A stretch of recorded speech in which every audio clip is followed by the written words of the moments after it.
أعزائي المشاهدين، برحب بكم في الحلقة 75. النهاردة هتكلم معاكم عن دكتور أرثوذكسي خالف ضميره المهني علشان يرضي أمه الكنيسة الأرثوذكسية الزانية روحيا بعبادتها للأوثان والأصنام اللي هي صور المسيح والقديسين والملائكة والصليب.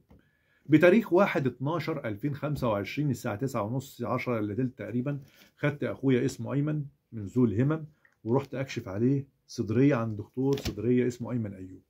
دخلت العيادة أنا وأخويا، الدكتور شافنا بعت الممرض وطردنا من العيادة. فالممرض بيقول له ده مش هو اللي يكشف، ده أخوه. قال له لا هو ولا أي حد معاه، اطردهم بره.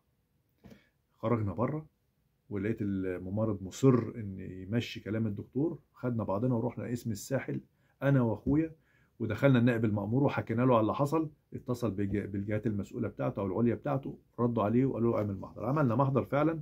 رقم المحضر كالآتي: 11/152 سنة 2025. وحكيت اللي حصل. الدكتور بيعمل كده عشان أنا كنت أرثوذكسي وربنا فتح عينيا، وهو شاف فيديو وأنا بكسر الأوثان والأصنام. وبعت للدكتور أيمن أيوب رسالة على الواتس، لأن إحنا كنا بنتابع الدكتور أو بنكشف عن الدكتور أنا والأسرة والعيلة عندنا، وأي صديق لي كنت برشح الدكتور أيمن أيوب ليه، فإحنا معانا نمرته. فبعت له كده آية بتقول: طوبى لكم إذا عايروكم وطردوكم وقالوا عليكم كل كلمة شريرة من أجل كاذبين، افرحوا وتهللوا لأن أجركم عظيم في السماوات فإنهم هكذا طردوا الأنبياء الذين قبلكم. متى 5 عدد 11 و12. يرد الدكتور أيمن أيوب يقول إيه بقى؟ اسمع. لا حضرتك فاهم غلط. طب اتفضل فهمني الصح. الموضوع ليس له أي علاقة بعقيدة أو اتجاه، كل إنسان حر وبيتحمل نتيجة اختياره. الله، أما طردتنا ليه من عيادتك؟ أما ليه خالفت ضميرك المهني؟ اسمع بقى اللي جاي. حضرتك غلطت فيا أنا شخصيا واتهمتني بالغرور. ده هو بيقول لي إن أنا اتهمته إن أنا شتمته. ثانيا، اعتقد ما تعتقد، يعني بيقول لي إيه؟ أنت اعتقد اللي أنت عايز تعتقده، لكن احترم غيرك.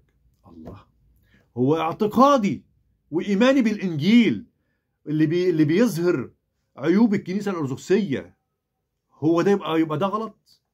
لو غلط يبقى كلام المسيح هو اللي غلط، يبقى أنت مش مقتنع بكلام المسيح. اسمع بقى اللي جاي. اعتقد ما تعتقد لكن احترم غيرك فيما يعتقده، أنت مصر على الإهانة. بيعتبر إن الأخطاء بتاعت أمه الكنيسة الأرثوذكسية إنها زانية روحيا. ده خروج 20 عدد 5 و6 و7 عدد 4 و5 و6. بيعتقد إن ده إهانة مع إن دي كلمة ربنا. اسمع اللي جاي. اللي السيد المسيح قال لهم طوبى لكم إذا عايروكم طردوكم هم الآباء الرسل اللي كنيستنا ملتزمة بتعليمها. أي تعليم ده؟ كنيستك ملتزمة بتعليم إن علمتك تخالف ضميرك المهني وتطرد واحد جاي تعبان من العيادة عندك عشان اختلاف عقائدي. هو ده تعليم الكنيسة الأرثوذكسية؟ آدي تعليم الكنيسة الأرثوذكسية وآدي إنتاج الكنيسة الأرثوذكسية. اسمع بقى اللي جاي. مش اللي بيشتموا غيرهم. هو بيعتقد لما أنا بقول الكنيسة الأرثوذكسية زانية روحيا بعبادتها للأوثان والأصنام ده شتيمة. لا، ده كلام الإنجيل ده كلام المسيح في الإنجيل. ده هوشع 2 بيقول لك: حاكموا أمكم، حاكموها لأن ليست امرأتي، لأنها امرأة زنا لكي تعزل زناها. اقرأ كده هوشع 2 وهتشوفها. اسمع اللي جاي بقى. بيقول لك يا دكتور أيمن أيوب كمان من الرسالة بتاعته: مش اللي بيشتموا غيرهم ويقطعوا صور قدسيهم. ده لأنه شاف الفيديو اللي الرب استخدمني فيه بقطع الصور بتاعت المسيح والقديسين وبكسر التماثيل. فبيقول لي كده، يعني بيقول لي مش اللي بيقطعوا صور غيرهم. اسمع اللي جاي. صور القديسين يعني ويرموهم في الزبالة. يعني انت بتقول في الأول ده مش موضوع عقائدي وترجع بعد كده تقفله بموضوع عقائدي. انت بتناقض نفسك. شفت يا عزيزي المشاهد تعليم الكنيسة الأرثوذكسية بتوصل لإيه؟ إن الإنسان يخالف ضميره المهني. حقوق إنسان. فين حقوق الإنسان؟ فين احترام أخوك في الإنسانية حتى لو مختلف معاه عقائديا؟